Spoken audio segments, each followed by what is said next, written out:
ஸ்ரீ பூதநாத கீதை பகுதி 4. இன்றைக்கு அத்தியாயம் 3 பகுதி பார்க்க போகிறோம். ஏற்கனவே அத்தியாயம் 2 பார்த்தாச்சு. முதல் பகுதி 2ஆம் பகுதி 3ஆம் பகுதியில் அத்தியாயம் 2 பார்த்தாச்சு. 3ம் 2ம் இன்றைக்கி 3ஆம் பகுதி. இந்த 3ஆம் பகுதியில் மொத்தம் 15 ஸ்லோகங்கள் இருக்குது. முதல் ஸ்லோகம் பகவான் சொல்கிறார், அரசே, குணங்களிலிருந்தே பஞ்சபூதங்களும் தோன்றின.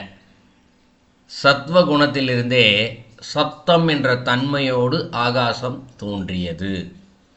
இது முதல் ஸ்லோகம். முதல் ஸ்லோகத்தில் என்ன புரிஞ்சிக்கலாம் அப்படின்னா, குணங்களிலிருந்து அப்படிங்கிறாரு. குணங்கள்னால் 3 குணங்கள். நம்ம 2ஆம் வகுப்பில் நிறையா பார்த்துருந்தோம். 3 குணங்கள் என்றால் என்ன அப்படின்னு நிறைய வெளியாக பார்த்துருந்தோம். சத்வ, ரஜோ, தமோகுணம் 3 குணம் பார்த்துருந்தோம். இந்த 3 குணங்களில் இருந்தே பஞ்சபூதங்களும் தோன்றின அப்படின்னு சொல்லியிருக்காரு. குணங்களில் இருந்தே அப்படின்னு தான் சொல்கிறாரு, குணங்களில் இருந்து அப்படின்னு சொல்லலை. அது எப்படி புரிஞ்சிக்கலான்னா, இந்த 3 குணங்கள் இருக்கின்றது, இதனுடைய குணங்கள் அந்த தன்மையோடு 5 பூதங்கள் தோன்றியது அப்படின்னு சொல்லி புரிஞ்சுக்கலாம். ஏன்னா நீங்கள் நேரடியாக விளக்கம் பார்க்கும்போது சில நேரங்களில் இந்த குணத்துக்குள்ளே இருந்து தான் இந்த 5 பூதம் வெளியில் வந்துச்சு போல் அப்படின்னு நம்ம புரிஞ்சுக்கிற மாதிரி ஆயிரும். அது அப்படி புரிஞ்சிக்கக்கூடாது. இந்த இடத்துல அந்த 3 குணங்களுடைய அந்த தன்மைகள், அது குணம் அப்படி எடுத்துக்கலாம்.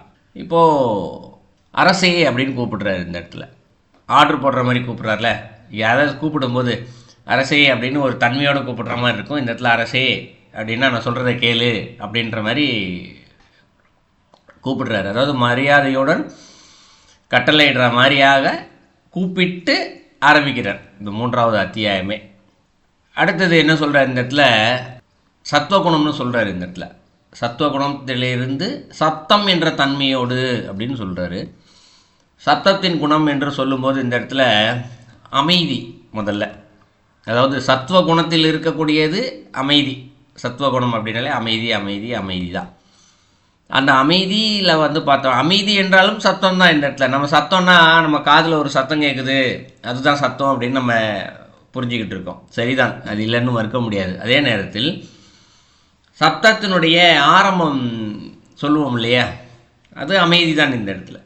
ஸோ அந்த தன்மையோடு அது தோன்றியது அப்படின்னு சொல்கிறாரு. இது எப்படி புரிஞ்சுக்கலாம், நம்ம திருமந்திரத்தோடு கொஞ்சம் ரிலேட் பண்ணலாம். இந்த இடத்துல திருமந்திரத்தில் எப்படி இந்த உலகம் படைக்கப்பட்டது, சர்வ சிருஷ்டி அப்படின்ற தலைப்பில் ரொம்ப அழகாக சொல்லியிருப்பார்.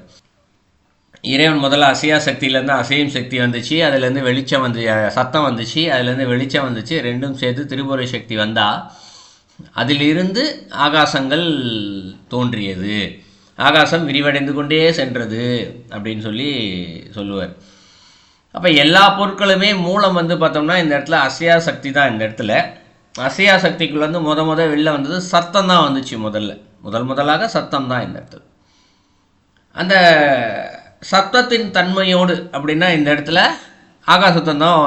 ஆகாசம் தோன்றியது அப்படின்னு இந்த ஸ்லோகத்தில் சொல்கிறாரு. ஸோ ரெண்டுத்தையும் நம்ம சேர்த்து வச்சு பார்க்கும்போது புரிந்து கொள்ள முடியும். இந்த இடத்துல இறைவனுடைய தன்மையோடு தான் இந்த இடத்துல ஆகாச தத்துவம் முதலில் தோன்றி இருக்கின்றது. அது தோன்றிய ஆகாச தத்துவம் இந்த இடத்துல என்ன குணத்தோடு இருக்கின்றது, என்ன தன்மையோடு இருக்கின்றது என்று பார்த்தால் அமைதி என்ற தன்மையோடு அது இருக்கின்றது. இதை புரிஞ்சிக்கலாம் இந்த இடத்துல. ஸோ இதான் முதல் ஸ்லோகத்துக்கான பொருள். அது என்ன சொல்கிறாரு, விரிவடைந்து கொண்டே செல்கின்றது அப்படின்னு சொல்கிறாரு. எப்படி விரிவடையும் ஒரு பொருள், தானாகவே தன்னிச்சையாகவே எப்படி விரிவடைகின்றது அப்படின்னு பார்த்தோம்னா அதற்கு சில உதாரணங்கள் பார்க்கலாம். இப்போ உதாரணத்துக்கு நம்ம ஊரில் வெளிச்சம் கொடுக்கக்கூடியது 2 வகையான கருவிகள் இருக்குது. பல்பு தான் சொல்கிறோம், வெளிச்சம் லைட்டு போடுறோம் இல்லையா. இப்போ நம்ம வீட்டில் ஒரு லைட் போட்டிருக்கோம், அதை சுவிட்சு போட்டோடனே பார்த்தோம்னா இந்த வீடு ஃபுல்லாக பரவி விரிஞ்சு எரியுது அப்படியே இல்லையா. இந்த அறை ஃபுல்லாகவே பரவி விரிஞ்சு எரியுது. ஆனால் ஒரு குறிப்பிட்ட தூரம் மட்டும்தான் எரியுதே தவிர்த்து அதுக்கு மேலே தாண்டி எரிய மாட்டேங்குது. இந்த இடத்துல வெளிச்சம் போக மாட்டேங்குது. இந்த இடத்துல இதோடு நின்றுடுது. ஆனால் இந்த லேசர் லைட் அப்படின்னு ஒன்று சொல்லுவாங்க இந்த இடத்துல இல்லையா. லேசர் லைட் அப்படின்னு சொல்லுவாங்க, எல்லாருக்கும் தெரியும், கேள்விப்பட்டிருப்பீங்க. இந்த இடத்துல ஒரு குறிப்பிட்ட நிறத்தில் இருக்கும், டார்க்காக பச்சை நிறத்தில், நீலம், சிகப்பு, அது போல் சில நிறங்களில் இருக்குது. அது பார்த்தோம்னா விரிவடையாத அந்த நிறம் நம்ம டார்ச் லைட் வச்சு அடிக்கிற மாதிரி அந்த லைட்டை வச்சு அடித்தோன்னா அது கிட்டத்தட்ட ஒரு 500 மீட்டர் வரைக்கும் அதோடைய ஆற்றலை பொறுத்து 1/2 கிலோமீட்டர் 1 கிலோமீட்டர் வரைக்கும் கூட சில பல்புகள் லேசர் லைட் மாதிரி அடிக்கும். ஒரு தூரத்தில் ஒரு 1 கிலோமீட்டர் தூரத்தில் ஒரு சுவர் இருக்குது, அது மேலே அடித்தோம்னா கரெக்டாக அந்த இடத்துல ஒரு குறிப்பிட்ட வட்டம் மட்டுமே அந்த லைட் வெளிச்சம் போய் அடிக்கும், நேராக போகும் அந்த இடத்துல. ஆனால் அது பார்த்திங்கன்னா நேராக தான் விரிவடைவே தவிர வலது பக்கமோ இடது பக்கமோ விரிவடையாது. இப்போ இருக்க பல்பு பார்த்தோன்னா வலது பக்கம் இடது பக்கம் 2 பக்கம் எல்லா பக்கமும் விரிவடைஞ்சு போய்கிட்டே இருக்குது. அதனால் ஒரு குறிப்பிட்ட வட்டத்துக்குள்ளே நின்றுடுது. ஆனால் அது நேராக போய்கிட்டே இருக்குது, எவ்வளோ தூரம் போதோ போய்கிட்டே இருக்குது. இதை விஞ்ஞானம் வந்து எப்படி சொல்லுது இந்த இடத்துல அப்படின்னா, இந்த பல்பிலிருந்து அந்த பல்பு மூலம் இருக்கு இல்லையா, அங்கேருந்து வரக்கூடியது ஒரு கண்ணாடி.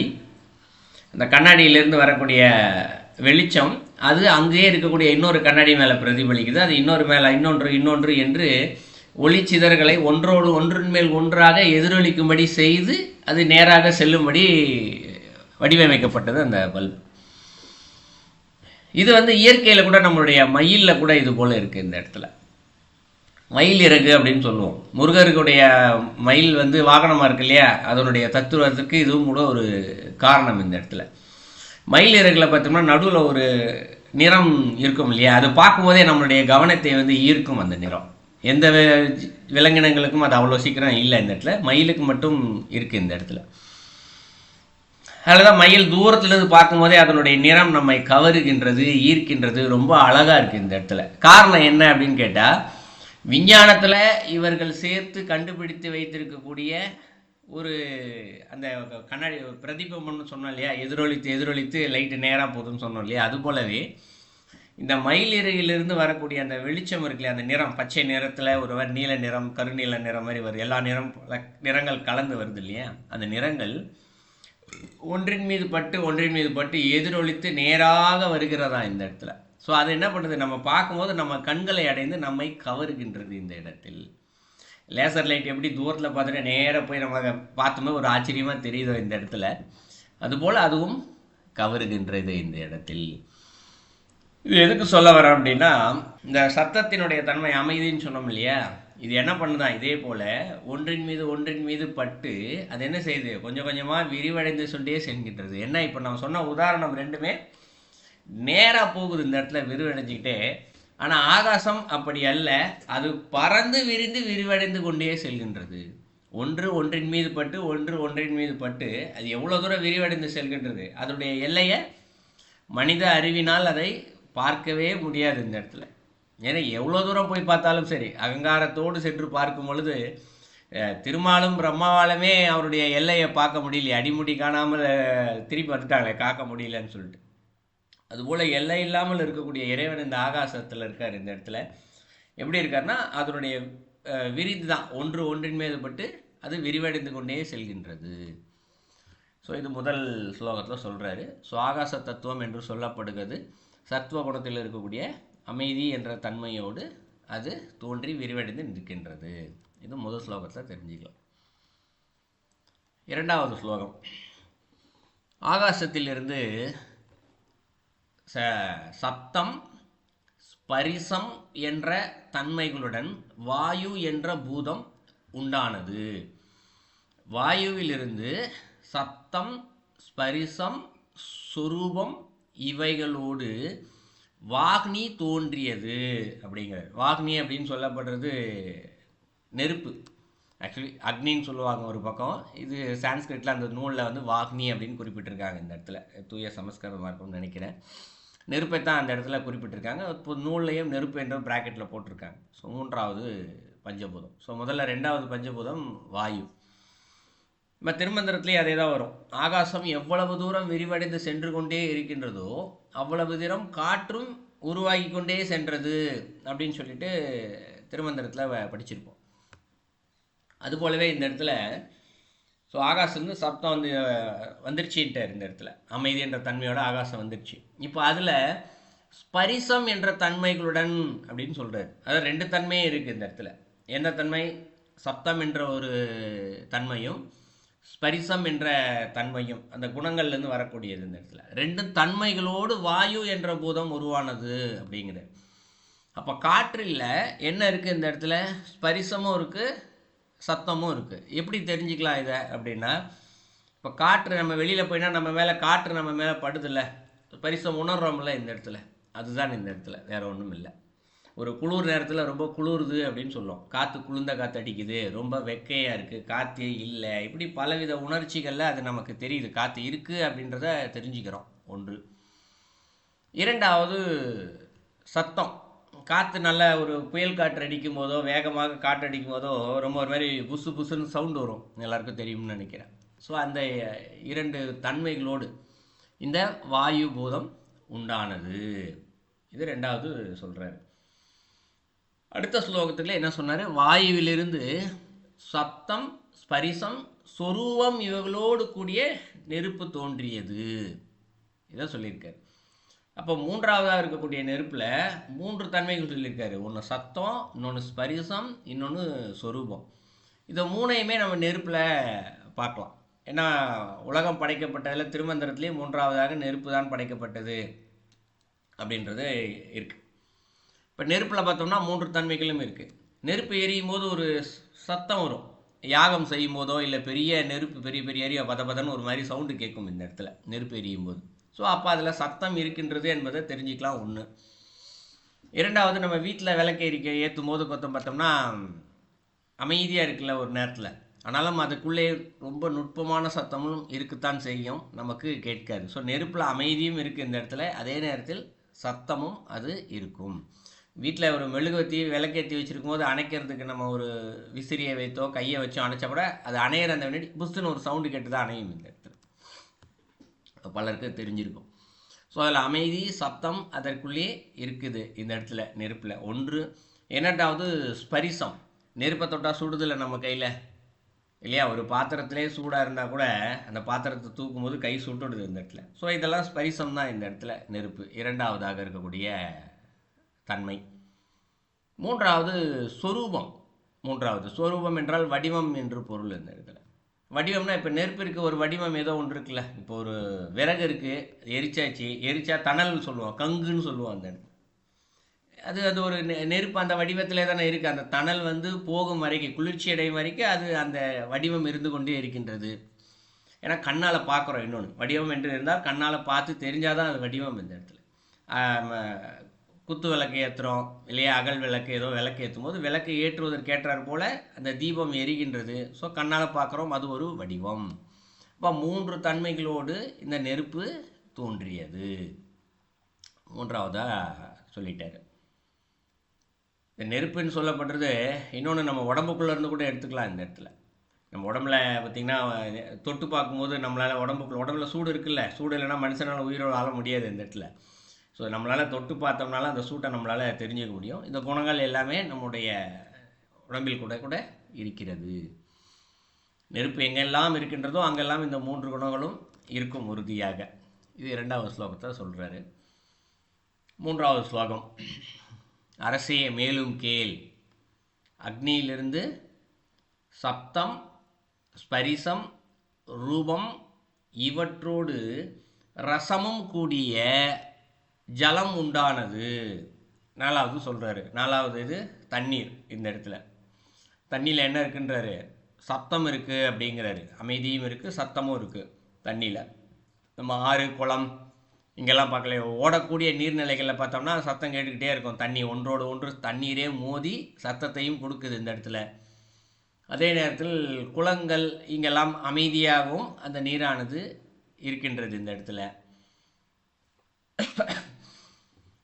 அதே போல் ஸ்பரிசம். இந்த இடத்துல ஸ்பரிசம், தண்ணியை தொட்டால் நமக்கு தெரியுதில்ல, தொடு உணர்வு நம்மக்கிட்ட இருக்கல. இல்லை தண்ணியே நம்ம மேலே பட்டால் கூட நமக்கு தெரியுதில்ல தண்ணி நம்ம மேலே பட்டிருக்குன்னு சொல்லிட்டு, இது ஸ்பரிசம். அடுத்து ரூபம். இந்த இடத்துல ரூபம்னு சொல்லப்படுறது வடிவம். நீர்நிலைகள் எந்தெந்த பொருட்களில் இருக்கிறதோ அதற்கேற்ற வடிவத்தை ஏற்றுக்கொள்கிறது இந்த இடத்துல இல்லையா. நம்ம ஒரு பாத்திரம் எந்த பாத்திரத்தில் வைக்கிறோமோ அந்த பாத்திரத்திற்கு ஏற்றாறு போல் வடிவம் கொண்டு அந்த நீரானது இருக்கின்றது. அதை இன்னும் நல்லா புரிஞ்சுக்கணும்னா ஒரு சிறு சிறு பாத்திரங்கள் எந்த பாத்திரத்தில் வைக்கிறோமோ அதை தூக்கி நம்ம ஃப்ரீசரில் போட்டு வச்சுட்டு திருப்பி எடுத்தால் அது ஐஸ் கட்டி மாதிரி தூக்கி அதே பாத்திரத்துடைய வடிவம் போலவே நிற்கிது இல்லையா அந்த இடத்துல. ஸோ வடிவமும் இங்கு அதில் இருக்கின்றது. அடுத்து ரசம் அப்படின்னு சொல்கிறாரு. ரசம் என்றால் சாறு என்று பொருள் இந்த இடத்துல. தண்ணி சாறு தன்மையோடு தான் இருக்குது இந்த இடத்துல. ஸோ 4 விதமான தன்மைகள் சொல்கிறாரு. இந்த தன்மைகளோடு இந்த தண்ணீர் உருவானது அப்படின்னு சொல்கிறார். ஸோ 4 பொருள் சொன்னார். அடுத்த ஸ்லோகம், 4வது ஸ்லோகம். ஜலத்திலிருந்து சப்தம், ஸ்பரிசம், ரூபம், ரசம் இவற்றோடு கந்தம் என்ற தன்மையும் கொண்டு பூமி தோன்றியது அப்படின்னு சொல்கிறார். பூமின்றது புத்தகத்தை பார்த்தீங்கன்னா பிருத்வி அப்படின்னு இருக்கும். இந்த இடத்துல பிருத்வி தோண்டியது அப்படின்னு சொல்லி கொடுத்துருப்பாரு நூலில். பிருத்வின்னா பல பேருக்கு தெரியாததுனால பூமி அப்படின்னு சொல்கிறேன் இந்த இடத்துல. ஸோ இந்த இடத்துல என்ன சொல்கிறாரு, சத்தம்னு ஒன்று இருக்குது அப்படிங்கிறாரு. அடுத்து ஸ்பரிசம் அப்படிங்கிறாரு. அடுத்து ரூபம் அப்படிங்கிறாரு. அடுத்து ரசம் 4வது சொன்னார். அடுத்து கந்தம் 5 விஷயம் சொல்லியிருக்காரு இந்த இடத்துல. ஸோ மண்ணில் இந்த இடத்துல சத்தம் இருக்குது. இந்த இடத்துல ஏதோ ஒரு சத்தம் இருக்குது தான், அமைதியாகவும் இருக்குது, அதுக்குள்ளே சில சத்தங்களும் இருக்குது. இதை நம்ம பார்க்கலாம் அப்படின்னா, ஒரு பூமிக்கு ஏதோ ஒரு கல்லை கூட எடுத்துக்கலாமே. நம்ம சங்கு எடுத்து காதில் வச்சு பார்த்தா ஒரு மாதிரி புசு புசுன்னு சவுண்டு வரும் இல்லையா? அதுபோல் இந்த இடத்துல ஒரு பெரிய கல் ஏதாவது ஒன்று எடுத்து நம்ம காதில் ரொம்ப நுட்பமாக வச்சா கூட சத்தம் கேட்கும் இந்த இடத்துல. நம்ம அறிவியெல்லாம் ஒரு பக்கம் என்ன பண்ணும், இந்த இடத்துல காற்று அங்கே இருக்குது, அதை அசைஞ்சிக்கிட்டே இருக்குது, அதுலேருந்து தான் சத்தம் கேட்குது அப்படின்னு கூட சொல்லுவாங்க. ஆனால் இந்த இடத்துல அவர் என்ன சொல்கிறாரு, அதில் சத்தமும் இருக்கின்றது, அமைதி என்று சொல்லக்கூடிய சத்தமும் இருக்கின்றது. ஸோ விஞ்ஞானம் சொல்வதற்கு மேலான பல தகவல்களையும் நூல் சொல்கின்றது. அடுத்து ஸ்பரிசம். ஸோ மண்ணை தொட்டால் நமக்கு தெரியுது, நம்ம தொட்டுக்கிட்டு தான் இருக்கோம், காலில் மிதிச்சுக்கிட்டு நின்றுக்கிட்டு தான் இருக்கும், அது மேலே தான் நின்றுக்கிட்டு இருக்கோம். இந்த இடத்துல ஸ்பரிசம் என்ற ஒன்று இருக்கின்றது. அதுபோலவே ரூபம் என்ற ஒன்றும் இருக்கின்றது இந்த இடத்துல இல்லையா? அந்த பூமிக்கு மண்ணுக்கு பார்த்தோம்னா மண் இருக்குது, கல் இருக்குது, பாறை இருக்கின்றது, பல வகையான நிறங்கள் இருக்குது. இதெல்லாம் ஒவ்வொன்றும் ஒவ்வொரு வடிவத்தில் இந்த இடத்துல இருக்குது. இந்த இடத்துல அடுத்து ரசம் அப்படின்னு சொல்கிறார். இந்த இடத்துல ரசம் என்ன, அந்த மண்ணில் கூட சாறு என்று சொல்லக்கூடிய தன்மை இருக்கின்றது அப்படின்னு சொல்கிறார். மண்ணில் எப்படி சாறு இருக்கும் அப்படின்னு யோசித்து பார்த்தோம்னா, இது எப்படி புரிஞ்சிக்கலாம்னா, இந்த மேக வெடிப்பு அப்படின்னு ஒன்று சொல்லுவாங்க இந்த இடத்துல அறிவியலில். மலை பிரதேசங்கள் பார்த்தோம்னா, இப்போ ஒரு மழை வெள்ளம்லாம் வந்துச்சுன்னா தண்ணியோ ஏதோ ஒன்று என்ன பண்ணும், மேலேருந்து பாறைகள் மண் எல்லாத்தையும் அப்படியே அடித்து தீட்டு வரும் இந்த இடத்துல. அதே மாதிரி மழையும் பெய்யாது, ஒன்றும் இருக்காது இந்த இடத்துல. மேக வெடிப்புன்னு சொல்லுவாங்க. தானாகவே இந்த இடத்துல மணல் அங்கேருந்து அப்படியே சரிஞ்சிக்கிட்டே வரும் மேலே இருந்து இந்த இடத்துல. அது நீங்கள் கூகுளில் போய் யூடியூப்பில் போய் மேக வெடிப்பு அப்படின்னு போட்டு சில வீடியோக்கள் பார்த்தீங்கன்னா தெரியும். இந்த இடத்துல தண்ணி எப்படி ஆறு மாதிரி ஓடி வருதோ அதுபோல் மண்ணும் இந்த இடத்துல ஆறு மாதிரி ஓடி வரக்கூடிய தன்மை அதற்கு உள்ளது இந்த இடத்துல. ஸோ அதை சாறு என்று நாம் இந்த இடத்துல புரிஞ்சிக்கலாம். அடுத்து கந்தம் என்ற தன்மையும் அப்படின்னு சொல்கிறாரு இந்த இடத்துல. கந்தம்னா இந்த இடத்துல வாசம், இந்த இடத்துல மனம் அப்படின்னு பொருள் இந்த இடத்துல. இப்போ மண்ணிற்கு வாசம் உண்டுல்ல, எல்லாருக்கும் தெரியும், பலர் தெரிஞ்சிருக்கலாம். சில மண் வாசனைன்னு சொல்லுவோம் இந்த இடத்துல. கிராமங்களில் போனோம்னா ஒரு மாதிரியான இயற்கை வாசனைகள் இருக்கும். இது இன்னும் நல்லா புரிஞ்சுக்கணும்னா, மண்ணிற்கு ஒரு மண் ஒரு மாதிரி களிமண் ஒரு மாதிரியான வாசனை இருக்கும், செம்மண் ஒரு மாதிரியான வாசனையோடு இருக்கும், மணல் ஒரு மாதிரியான வாசனையுடன் இருக்கும் இந்த இடத்துல. அதை நுகர்ந்து பார்க்கும்போது தெரியும். அது சில ஊர்களில் போய் பார்த்தா தெரிஞ்சிக்க முடியும். கனடாவில் இலங்கையில் எப்படின்னு தெரியல எனக்கு. பட் தமிழ்நாட்டில் பார்த்தோம்னா ஒரு ஊருக்கும் போகும்போது அங்கே சில வாசனைகளை நுகர முடியும். அந்த வாசனை வேறு ஒரு ஊரில் இருக்காது. அது அந்த மண்ணிலிருந்து வரக்கூடியது தான் அந்த வாசனை அந்த இடத்துல. ஸோ இப்படி மண் உருவானது, பஞ்சபூதங்களும் உருவானது அப்படின்னு சொல்லிட்டாரு. சொல்லிட்டு 4வது ஸ்லோகத்தில் சொல்கிறார் இந்த இடத்துல, ஆக பஞ்சபூதங்களிலிருந்தே இந்த பிரபஞ்சம் தூண்டானது அப்படின்னு சொல்கிறார். ஸோ 5 பூதம் சொல்லிட்டார் முதல் ஸ்லோகத்திலேருந்து. எப்படி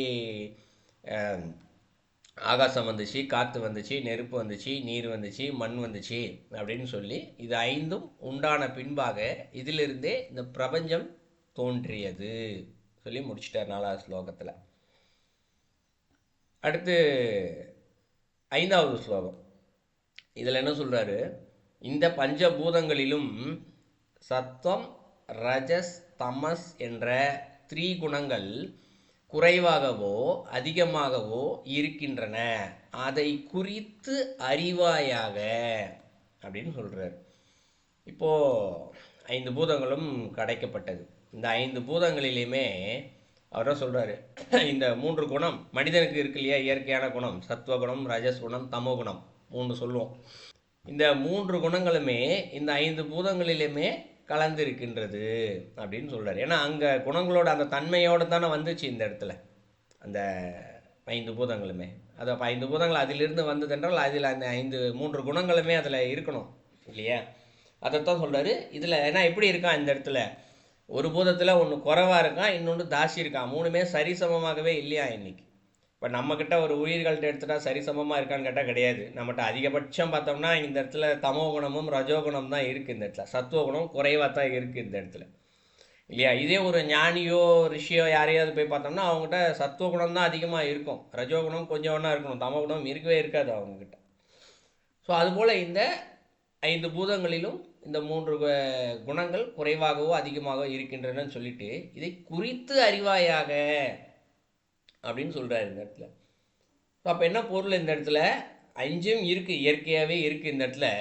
இதை நீ உன்னுடைய சிந்தனையால் அறிந்து ஆராய்ந்து தெரிந்து கொள் அப்படின்னு சொல்கிறார் இந்த இடத்துல. அவரும் சொல்கிறார் இந்த 6வது ஸ்லோகத்துலேருந்து எது எதெல்லாம் அதிகமாக இருக்குது கம்மியாக இருக்குன்றதெல்லாம் சொல்லிடுறார் 6வது ஸ்லோகத்துலேருந்து. ஆனால் அதை சொன்னாலும் அதை முழுசாக நீ பார்த்து தெரிஞ்சிக்கோ, நீயா சிந்தித்து தெரிந்து கொள், அதை தான் இந்த இடத்துல குறித்து அறிவாயாக அப்படின்னு சொல்லிட்டு சொல்கிறார். இப்போ பள்ளியில் ஆசிரியர் பாடம் எடுக்கிறாரு அப்படின்னா நேரடியாக பாடத்தை எடுத்துகிட்டு இதை வச்சு நல்லா எழுதிட்டு வாங்க, இல்லை அடுத்துக்கு கட்டுரை ஏதாவது எழுதிட்டு வாங்கன்னு சொல்லுவாங்க இல்லையா? ஸோ அதுபோல தான் அவர் சொல்கிறார். நான் விளக்கத்தை நான் சொல்லிடுறேன், மேலும் நீங்கள் உன்னுடைய சிந்தனையால் அறிஞ்சு தெரிஞ்சிக்கோ அப்படின்னு சொல்லிட்டு சொல்கிறார். 6வது ஸ்லோகத்தில் என்ன சொல்கிறாரு, ஆகாசத்தில் சத்வகுணம் எப்போதும் அதிகமாக விளங்குகின்றது, ரஜோகுணமும் தமோகுணமும் இதில் குறைவாகவே இருக்கின்றது. இது 6வது ஸ்லோகம். ஸோ ஆகாசத்தில் எப்பயுமே சத்தம் பார்த்தோம்னா இல்லாமல் கொஞ்சம் அமைதியாக தான் இருக்கும் இந்த இடத்துல இல்லையா? அதனால தான் சொல்கிறார் இந்த இடத்துல சத்துவகுணம் எப்போதும் அதிகமாக விளங்குகின்றது, எப்பயுமே ஜாஸ்தியாகவே இருக்கா இந்த இடத்துல சத்துவகுணம், அமைதி தான் இந்த இடத்துல அதிகமாக இருக்குது அப்படின்னு சொல்கிறார்.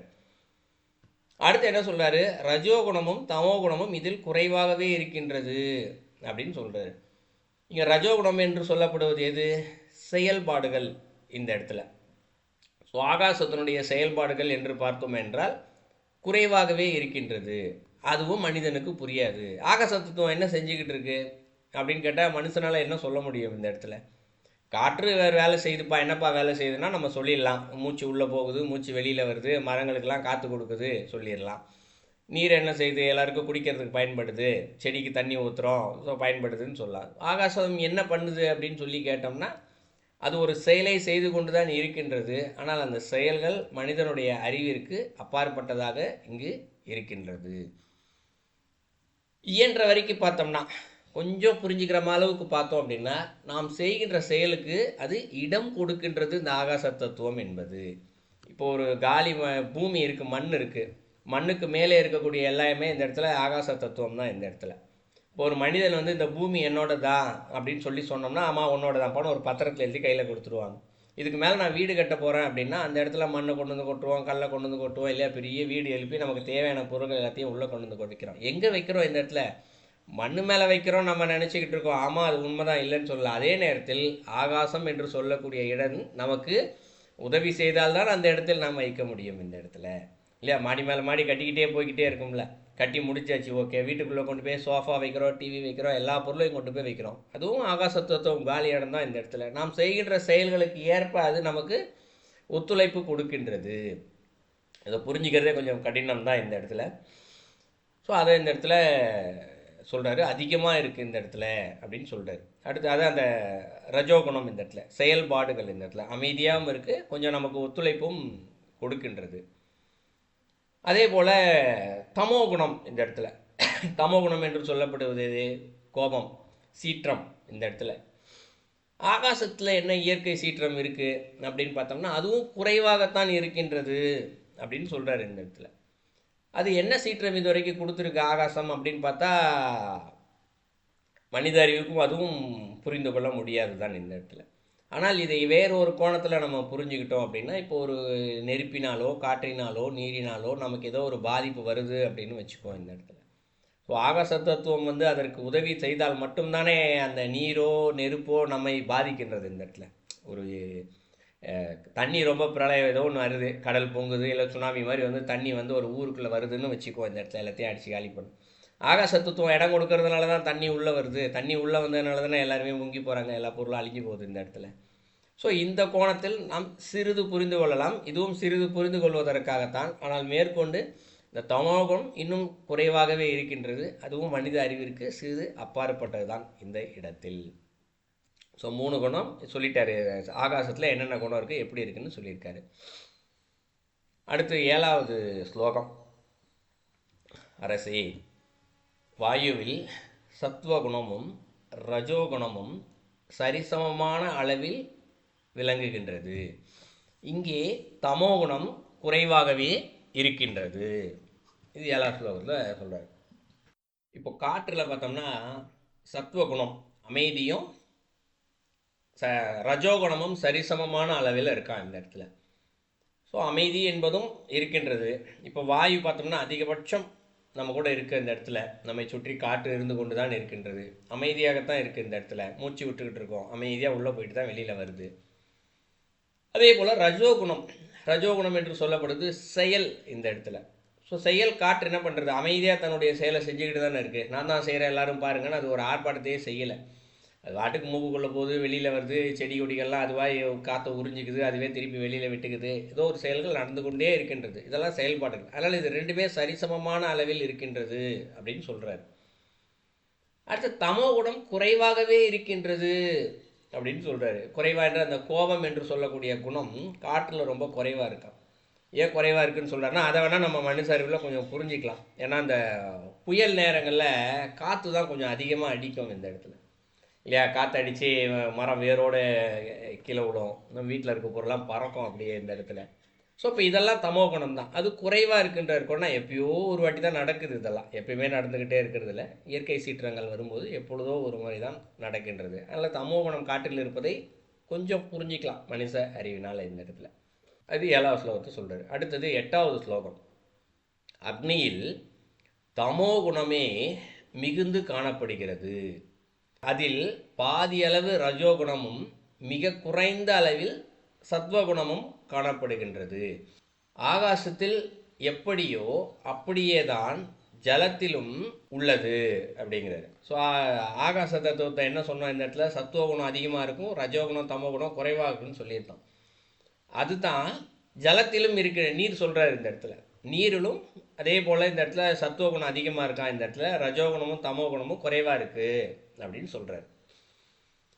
பிருத்திவினா மண், இப்போ தான் சொல்லியிருந்தோம். ஸோ மண் தத்துவத்திலேயோ சத்வ ரஜோ தமோ குணங்கள் 3ம் சமநிலையில் குடிகொண்டுள்ளது அப்படிங்கிறார். ஸோ மண்ணில் இந்த 3 குணமும் சரிசமமாக இருக்குது அப்படின்னு சொல்கிறார். ஸோ 3 குணத்தையும் ஒரே ஸ்லோகத்தில் சொல்லியிருக்காரு 3மே. ஸோ முதல்ல அக்னியில் தமோ குணம் மிகுந்து காணப்படுகின்றது. இந்த தமோ குணம் என்று சொல்லப்படுவது கோபம். இந்த இடத்துல என்ன கோபம் இந்த இடத்துல அக்னியில் இருக்குது அப்படின்னா, நெருப்புனாலே இந்த இடத்துல அழிக்கிறது மட்டும்தான். ஒரு பொருளை இன்னொரு தன்மையாக மாற்றுதல் தான் இந்த இடத்துல அக்னியுடைய முதல் வேலை. நம்ம கோபம்ன்றது நான் புரிஞ்சுக்கிறதுக்காக சொல்கிறேன். இந்த இடத்துல இன்னொரு தன்மையாக மாற்றி அழகாக ஒரு தன்மையில் இருக்கக்கூடிய பொருளை அழித்து எளிமையாக இன்னொரு தன்மைக்கு மாற்றிட்டு கொண்டு போயிடுது. இந்த இடத்துல அழிச்சிடுதுன்னா இல்லாமல் பண்ணிடுறதுன்னு பொருள் அல்ல. இந்த இடத்துல ஒரு பேப்பர் எரிஞ்சால் கூட அந்த இடத்துல கரி என்ற ஒன்று இருக்கும், கரித்தன்மைக்கு மாறிடுது இந்த இடத்துல இல்லையா. இதை வந்து இந்த இடத்துல தமோ குணம் அப்படின்னு சொல்கிறார். நம்ம சமைக்கிறதுக்கு பயன்பட்டுட்டு தான் இருக்குது இந்த இடத்துல இல்லையா. காய்கறி அரிசி பருப்பு சமைக்கிறதுக்கு டெய்லி நெருப்பு பயன்பட்டுட்டு தான் இருக்குது. ஆனாலும் அதை என்ன செய்கின்றது இந்த இடத்துல, ஒரு பொருளை இன்னொரு பொருளாக மாற்றிடுது, அழிச்சிருது. ஒரு பொருளை அரிசி என்பவற்றை அழித்து சோறாக மாற்றி கொடுக்கின்றது இல்லையா. காய் என்பவற்றை அழித்து அது சாப்பிடக்கூடிய பக்குவத்திற்கு அது மாற்றி கொடுக்கின்றது. இப்படி நிறையா சொல்லலாம். நம்ம உடம்புக்குள்ளே கூட நெருப்பு இருக்கே, சுவையான உணவாக சாப்பிட்றோம், வயிற்றுக்குள்ளே போனோன்னா என்ன பண்ணுது, அனைத்தையும் எரித்து இந்த இடத்துல கழிவு பொருளாகத்தான் வெளியே கொடுக்கின்றது. இந்த இடத்துல மாற்றி கொடுத்துருது இந்த இடத்துல. ஸோ அதனால் இந்த இடத்துல தமோ குணம் மிகுந்து காணப்படுகின்றது. அதில் பாதி அளவு ரஜோகுணமும் அப்படிங்கிறது. இப்போ எந்த அளவு அது அழிக்கின்றதோ அதற்கு பாதி அளவு ரஜோகுணம்னா செயல் சொல்லியிருந்தோம் இந்த இடத்துல. ஸோ ஒரு வகையில் செயல்பட்டு கொண்டே இருக்கின்றது இந்த இடத்துல. இப்போ நம்ம உடம்புக்குள்ள நெருப்பு அக்னி செயல்பட்டுக்கிட்டே தானே இருக்குது இந்த இடத்துல. வயிற்றில் என்னென்னலாம் சாப்பிட்றோமோ, தண்ணி குடிக்கிறோமோ, என்னென்ன செய்கிறோமோ அது செயல்பட்டு கொண்டே இருந்து கழிவு பொருளாக மாற்றி தள்ளிக்கிட்டே இருக்குது இந்த இடத்துல. ஸோ செயல்பாடு பாதி இருக்குது அப்படிங்கிற அப்போ நெருப்பு என்னென்னலாம் செய்து தன்னுடைய தன்மைகளை செய்து கொண்டே இருக்கின்றதோ, தன்னுடைய தமோ குணத்தை காட்டிக்கொண்டே இருக்கின்றதோ, அதில் பாதி அளவு நமக்கு நன்மை தான் நடந்து கொண்டே இருக்கின்றது. அடுத்து என்ன சொல்கிறாரு, சத்துவ குணமும் குறைந்த அளவில் அப்படிங்கிறார். ஸோ அமைதியானது ரொம்ப குறைந்த அளவில் இருக்குது அப்படின்னு சொல்கிறாரு. இந்த அமைதி குறைந்த அளவில்ன்றது எப்படி புரிஞ்சுக்கலாம் இந்த இடத்துல அப்படின்னா, இப்போது சாப்பிட்றோம், நெருப்பு தன்னுடைய வேலையை செய்யுது. இப்போ செரித்து முடிச்சதுக்கப்புறம் என்ன பண்ணுது இந்த இடத்துல, எனக்கு இன்னும் கொஞ்சம் கொடு அப்படின்னு சொல்லி அது ஏதாவது மீதி இருக்க பொருளை எரிக்க ஆரம்பிக்குதா? இல்லை. வயிற்றில் இருக்குது, செரிமான பகுதின்னு ஒன்று இருக்குது. செரிமான பகுதியில் இப்போ சாப்பிடவே இல்லைன்னு வச்சுக்குவோம், ஒரு வேளை சாப்பிடலை, எனக்கு சாப்பிட்றதுக்கு ஒரு பொருளும் கிடைக்கல எரிக்கிறதுக்காக, செரிமான பகுதியவே நான் எரிச்சிட்றேன் அப்படின்னு சொல்லிட்டு அங்கே இருக்கக்கூடிய நெருப்பு எரிக்க ஆரம்பிக்கின்றதா என்று கேட்டால் இல்லை, இல்லையா? ஸோ அது என்ன பண்ணுது, அமைதியாக பார்த்துக்கிட்டே இருக்கு, எப்படா வரும் அப்படின்னு சொல்லிட்டு. ஸோ அப்போ இந்த இடத்துல சத்துவ குணமானதும் அமைதி என்று சொல்லக்கூடிய குணமும் அதற்கு சிறிதளவில் இருக்கின்றது. ஸோ அப்படின்லாம் சொல்லிட்டார். அடுத்து நீர்லேயும் பார்த்தோம்னா சத்துவகுணம் அதிகமாகவும் ரஜோகுணமும் தமோகுணமும் குறைவாகவும் உள்ளது அப்படின்னு சொல்லிட்டார். ஆகாச தத்துவத்துக்கு மாதிரியே சொல்லிட்டேன். ஸோ தண்ணி பார்த்தோம்னா எப்பயுமே இந்த இடத்துல அமைதியாக தான் இருக்குது. இந்த இடத்துல இப்போ கடலில் பார்க்குறோம், இந்த இடத்துல கடலுடைய அளவு என்ன, அப்போ அதனுடைய வலிமை என்ன, அது தன்னுடைய வலிமையை இங்கே வெளிக்காட்டுதா அப்படின்னு கேட்டோம்னா அது வெளிக்காட்டல. அலை வரைக்கும் அந்த கரை வரைக்கும் வந்துட்டு திருப்பி திருப்பி போய்கிட்டே இருக்குது, அவ்வளோதான். ஸோ அதனுடைய வலிமையை நம்ம கற்பனை பண்ணி பார்த்தோம்னா எப்படி இருக்கும் இந்த இடத்துல, உலகத்தையே கூட அழிச்சிட்டு போயிடும். ஏன்னா உலகத்தில் 4/3 பகுதி இந்த இடத்துல நீர் தான் இருக்குது இந்த இடத்துல. ஸோ மண் தன்மை ஒரு பகுதி தான் இருக்குது, இந்த ஒரு பகுதியில் தான் மனுஷனே வாழ்ந்துக்கிட்டு இருக்கான் இந்த இடத்துல. இப்போ 3 பகுதியில் ஒரு 2 பகுதி வெளிப்பட்டால் கூட என்னாகும், மண்ணெல்லாம் முங்கி போகும் இந்த இடத்துல. ஸோ மனிதன் என்ன பண்ணுவான், இந்த இடத்துல வாழ்கிறதுக்கு இடமே இல்லாமல் போயிடும் இந்த இடத்துல. அந்த அளவுக்கு நீரானது வலிமையானது. ஆனால் அது தன்னுடைய வலிமையை காட்டாமல் மிகவும் அமைதியாகவே இருக்கின்றது. அதான் சத்துவகுணம் அதிகமாக அப்படின்னு சொல்கிறார்.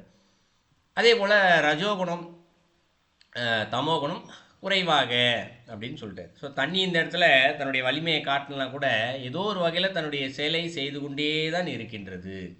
என்னெல்லாம் செயல் செய்து கொண்டு இருக்கின்றது பார்த்தோம்னா, இப்போது பூமிக்கு கீழே தண்ணி இருக்குது. இப்போ உதாரணத்துக்கு இன்னும் நல்லா புரிஞ்சுங்கன்னா, போர் போடுறோம் வீட்டில்.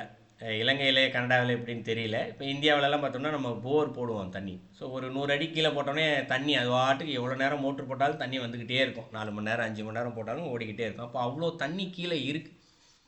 இப்போ தண்ணிக்கு மேலே மண் வச்சா என்ன ஆகும், இந்த மண் தான் இருக்குது இப்போது, இல்லையா? அது என்ன ஆகும், தண்ணிக்கு மேலே மண் இருந்தால் அரிச்சிடணும் இல்லை இந்த இடத்துல. ஆனால் அரிக்கலையே, ஏதோ ஒரு வகையில் பாறைகள் இந்த மாதிரி சில விஷயம் மண்ணெல்லாம் கடினமாக வச்சு இறைவன் அழகாக ரொம்ப அழகாக நமக்கு கொடுத்துருக்காரு இந்த இடத்துல. ஸோ அது அரிக்காமல் அமைதியாக உள்ளேருந்து யார் தண்ணி கேட்குறாங்களோ கொடுக்குது. செடி கொடிகள் தன்னுடைய வேர் வழியாக அந்த நீரை தனக்கு தேவையானவற்றை உறிஞ்சி எடுத்துக்கொள்கின்றது. ஸோ செயல்பாடுகள் ஏதோ ஒன்று இது செய்து கொண்டே தான் இருக்கின்றது.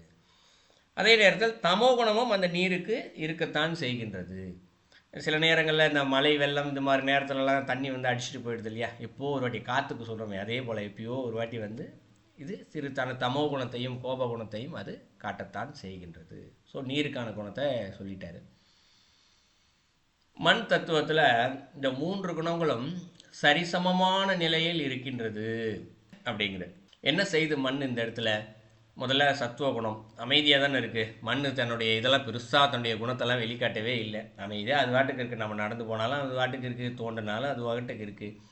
அதே நேரத்தில் தன்னுடைய செயல்களையும் செய்து கொண்டே இருக்கின்றது. என்ன செயல் செய்து இந்த இடத்துல, ஒரு நம்ம போடுகின்ற தேவையில்லாத பொருட்கள் என்று போடுவதை மண்ணோட மண்ணாக மக்க வைக்கிறது இந்த இடத்துல மண், இல்லையா? அதே போல் நமக்கு தேவை என்று சொல்லி ஒரு சிறு விதையை போட்டாலும் சரி, அது என்ன பண்ணுது, அழகாக ஒரு மரமாக செடியாக்கி கீரையாக்கி நமக்கு கொடுக்கின்றது. ஸோ எது வேண்டுமோ அதை இந்த உலகிற்கு கொடுக்கின்றது தனியாக, எது வேண்டாமோ அதை மண்ணோட மண்ணாக மக்க வைத்து விடுகின்றது. ஸோ செயல்பாடுகளும் செய்கிறது இந்த இடத்துல, சரிசமமாக செய்யுது. அமைதியாகவும் இருக்குது, அமைதியாக இருக்க மாதிரியே இருக்குது, ஆனால் தன்னுடைய செயல்களை செய்து கொண்டே இருக்கின்றது. தமோ குணம் என்று சொல்லக்கூடியது கோபம், ஒரு பொருளை மாற்றக்கூடிய குணம். இப்போ தன்னுடைய செயலில் ஒரு பொருளை உருவாக்கியும் கொடுக்குது, அதே நேரத்தில் அழிக்கவும் செய்யுதில்ல. ஸோ அங்கே தமோ குணமும் அந்த இடத்தில் இருக்கின்றது. ஸோ இது 8வது ஸ்லோகத்தில் சொல்கிறாரு, 3 சரிசமமான நிலையில் குடிக்கொண்டிருக்கின்றது அப்படின்னு சொல்லி. அடுத்து 9வது ஸ்லோகம். ஜெகதீஸ்வரரான பரம்பொருள், ஜெகதீஸ்வரர் அப்படின்னு சொல்கிறாரு. ஜெகதீஸ்வரர் என்றால் என்ன? எல்லா பேருக்கும் ஒரு காரண பேர் இருக்கும் இல்லையா? நம்ம ஏற்கனவே சொல்லியிருப்போம்னு நினைக்கிறேன். ஈஸ்வரன், ஈசன் என்றால் உலகத்தில் இருக்கக்கூடிய அனைத்து பொருட்களுக்கும் தலைவன் என்று பொருள். ஜெகதீஸ்வரன் அப்படின்னா என்ன? ஜெகம் ப்ளஸ் ஈஸ்வரன் ஜெகதீஸ்வரன். ஜெகம் என்றால் என்ன? இந்த உலகம் என்று பொருள் இந்த இடத்துல. அப்போ இந்த உலகத்திற்கே தலைவனானவர் தான் ஜெகதீஸ்வரன் இந்த இடத்துல. அப்போ உலகத்திற்கே தலைவனாக இருக்கக்கூடிய அந்த ஜெகதீஸ்வரன் அவர் தான் பரம்பொருள். இந்த பஞ்சீகரணம் அப்படின்னு பயன்படுத்துகிறார் வார்த்தை. பஞ்சீகரணம் என்றால் இந்த இடத்துல பஞ்சபூதங்கள் அப்படின்னு தான் பொருள் இந்த இடத்துல.